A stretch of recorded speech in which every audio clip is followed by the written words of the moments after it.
In this demonstration, I'll be introducing the 4 techniques used in the creation of this still life. I will show you the process a beginning painter can use to reach a point in their painting where the beginner can feel comfortable and confident enough in their work to either leave as is or work on a little longer. I'll begin by introducing my basic palette. I use 8 colors: lemon yellow, yellow medium, phthalo blue, ultramarine blue, crimson red, and permanent red, along with burnt umber and titanium white. With these colors, you can produce the purest shades of any secondary color when mixed. Lemon yellow, phthalo blue, and crimson red are cool colors, meaning they have a cool blue tint to them, whereas medium yellow, ultramarine, and permanent red are warm colors, having a red or yellow undertone to them. You can mix these together to produce the purest shades of warm tone colors, whereas the cool colors you can combine together to create the purest tones of any cool color tone. This first technique is a wet-on-wet technique, the basis for any acrylic painting. Starting with a dark olive mixture mixed from ultramarine blue and medium yellow, I'm applying a thin band of color to the top of my canvas. To the bottom section, I've applied a mixture of lemon yellow and phthalo blue. You can already see the differences in between the two tones. In the middle, I've added a combination of phthalo blue and medium yellow. I've mixed a cool and a warm tone to create a middle transition tone between the two shades.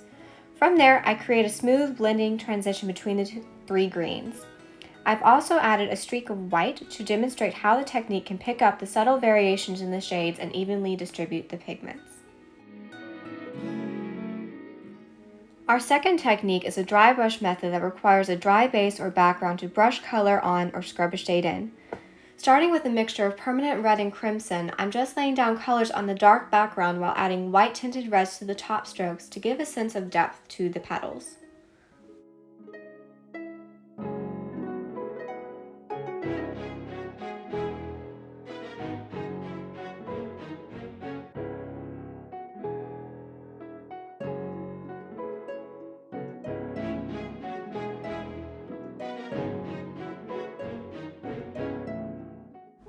For our first combination, I'm combining wet on wet and dry techniques to make my flower. I've used the olive green from earlier to thinly fill in the background around the red outline of my flower.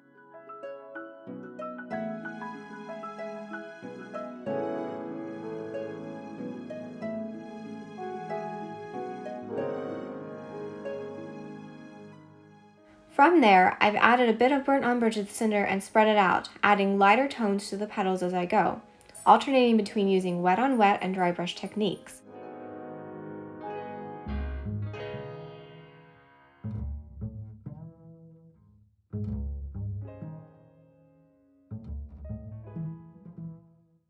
As my flower dried out, I dabbed shades of gray around my flower with whiter shades on top, using the wet on wet technique to make smaller flowers that also give the illusion of having depth and volume.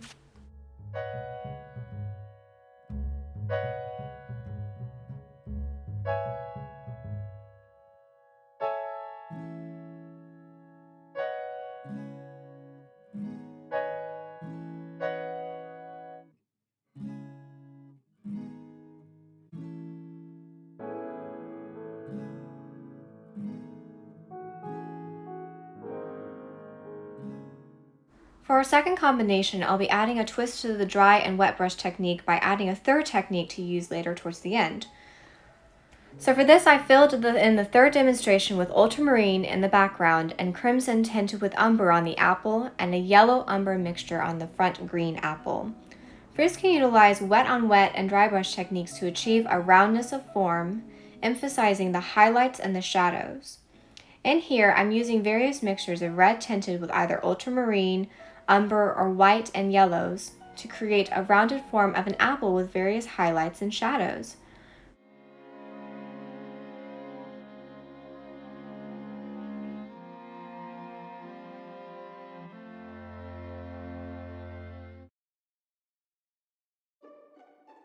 For the green apple, I used my green shades from earlier to create highlights and shadows.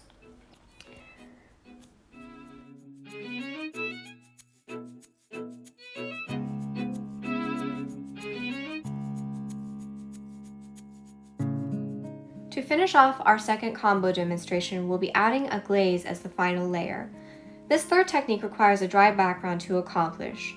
A glaze is created by adding a lot of water to a paint to create a runny water-like liquid that is thin and transparent. With this glaze, you can see through it to the colors resting underneath. I also use my fingers to spread the paint over my canvas to create a more natural blend than I would have gotten with my brushes.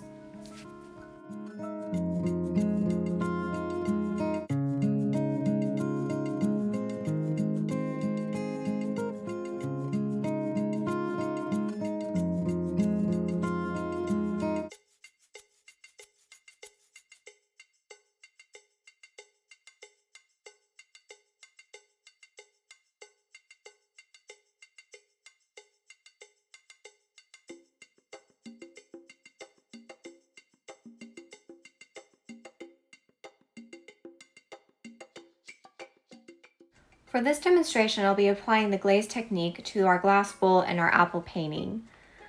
I do this by first laying down the shadows and letting them partially dry before applying a thin glaze and blending it out. By also doing the same to the apples, I apply short, quick strokes of yellows and greens to create the variegation found on real apples before adding a thin glaze of white with a bright highlight in the center to create the effect of having a light source and also a more firm sense of roundness. Our fourth technique requires a dry background and many layers of colors to achieve. Working on an umber background, I added lighter shades of umber mixed with various yellows to create depth and highlights.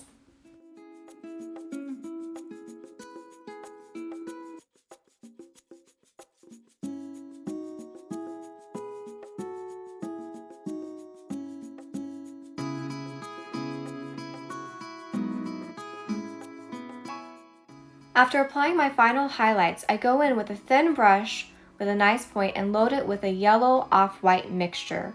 With careful strokes, I pull the color down in thin lines to create the illusion of hair.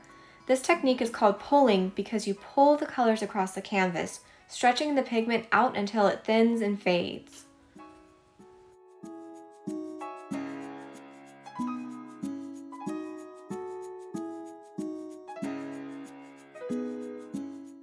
For our final combination, we'll be putting everything together to create Elliot, who's been filled in with a yellow umber mixture and white tinted highlights as needed. At this point, I'm not painting shapes and colors. I'm applying highlights and shadows to create the illusion of form. I achieve this with umber shadows and lemon yellow highlights.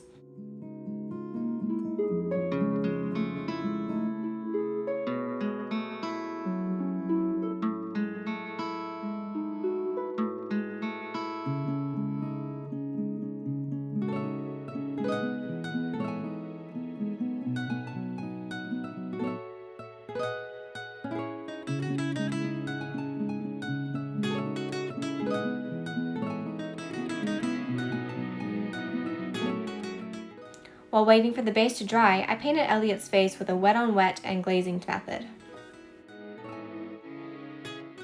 At this moment, we've reached a point in painting called the awkward stage. This is where everything looks odd and makes you want to give up because it looks so bad. Even the most experienced of artists have to go through this stage of painting because it provides the framework to build your layers and refine the details as you go. It is absolutely okay to hate your work at this stage, but it is not okay to give up just yet. As I work, I'm continuing to add the layers and shape up Elliot's face to bring him away from the demented teddy bear look he currently has.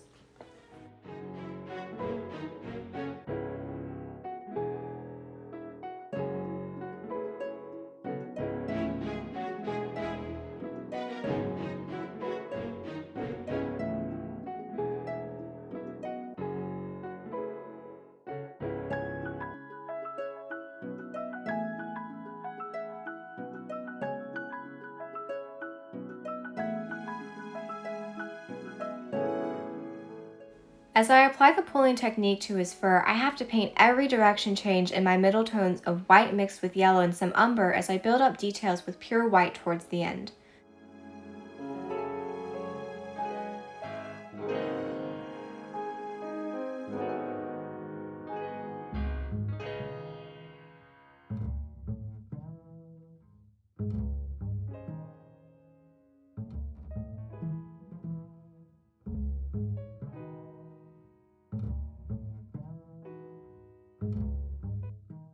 As of now, we've reached a good stopping point for someone who is still learning how to paint because it's captured the basic elements of each object, even a sentient creature like Elliot.